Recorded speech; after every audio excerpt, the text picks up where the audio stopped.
हरिओम तत्सत। नवरात्रि का पर्व आने को है। नवरात्रि का पर्व साल में 2 बार आता है। एक बार जब शीत ऋतु का अंत होता है और वसंत आता है, और दूसरी बार जब प्रचंड गर्मी के थपेड़ों से मुक्ति मिलती है और प्रकृति सम अवस्था में होती है।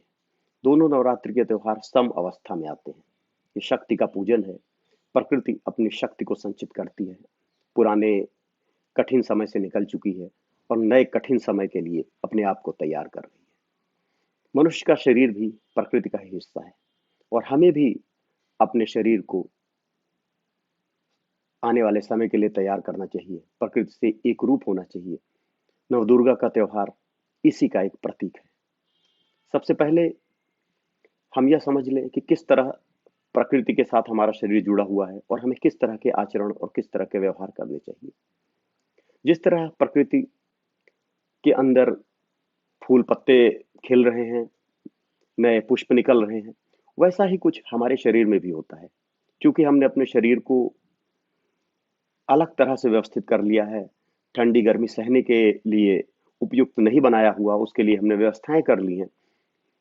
तो यह समय ऐसा होता है कि हम अपने शरीर को प्रकृति के सानिध्य में छोड़ें। अगर हो सके तो हम कुछ समय के लिए वृक्षों के नीचे बैठें, थोड़ा पसीना बहाएं और अपने पसीने को इसी हवा के साथ, जो प्राकृतिक हवा है, उसके साथ सूखने दें। इससे हमारे शरीर का तापमान को नियंत्रित करने का जो सिस्टम है, होम्योस्टेसिस सिस्टम इसको कहते हैं, वो काम करता है। वो ठीक ठाक से काम करता है। और जो यह काम है प्रकृति का, हमारे शरीर को ठंडी और गर्मी के हिसाब से नियंत्रित करना, इसका हमारे इम्यून सिस्टम से बड़ा महत्वपूर्ण संबंध है। तो इससे होगा ये कि हमारा इम्यून सिस्टम ठीक रहेगा और हमारे अंदर रोगों से लड़ने की क्षमता बढ़ेगी। दूसरी बात जो हमें करनी है नवदुर्गा में, वो व्रत भले हो सकता है कि हम ना रख सके, लेकिन हमें ये काम करना है कि हम सुबह भोजन करें और शाम को सूर्यास्त से पहले भोजन कर लें और करीब 12, 14, 15 घंटे की एक इंटरमीडिएट फास्टिंग करें। उस फास्टिंग का नतीजा ये होगा कि हमारे शरीर में जो शीतकाल में जो हमारे शरीर ने संघर्ष किया था, जिसके कारण बहुत सारी कोशिकाएं जर्जर अवस्था में हैं, बीमार अवस्था में हैं, उन कोशिकाओं को हमारा शरीर स्वतः ही नष्ट कर डालेगा।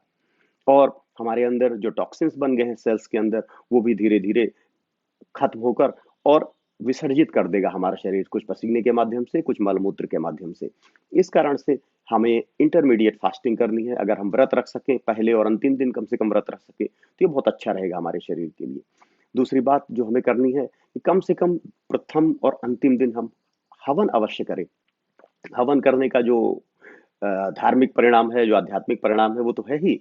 इसके साथ ही साथ क्या है कि प्रकृति जिस तरह से एक खिल रही है, तो ये केवल हमारे लिए ही नहीं खिल रही है, बल्कि बैक्टीरिया, वायरस और मच्छर और इस तरह की जीव जंतुओं के लिए भी खिल रही है।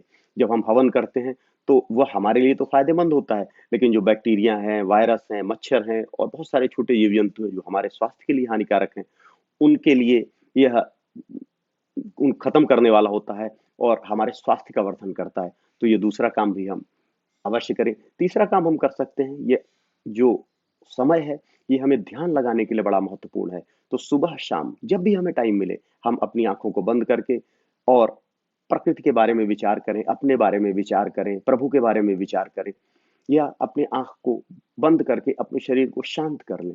इससे हमारी आंतरिक शक्ति मजबूत होगी। यह नवदुर्गा का शक्ति संचय का पर्व है, अपनी शक्तियों को जागृत करने का पर्व है। इसको हम सेलिब्रेट करें, इसको हम मनाएं और इसके लिए आवश्यक है कि प्रकृति के साथ हम एक रूप हों। और अब हमें गर्म पानी की आवश्यकता नहीं है, अभी हमें एसी की आवश्यकता नहीं है। हम पैदल चलें, हल्का सा पसीना बहाएं और शरीर को हल्का सा ताप दें। जो सूर्य की द्वितीय किरणें आती हैं, आज अब वो समय नहीं रहा कि हम सीधे सूर्य की किरणों को हम 9 बजे 10 बजे लें, बल्कि हम वृक्षों के नीचे बैठ जाएं और पृथ्वी में पड़ने के बाद सूर्य की जो द्वितीय किरणें आती हैं, उनका हम सेवन करें। इससे हमारा स्वास्थ्य अच्छा रहेगा। हम लंबे समय तक स्वस्थ बने रहेंगे।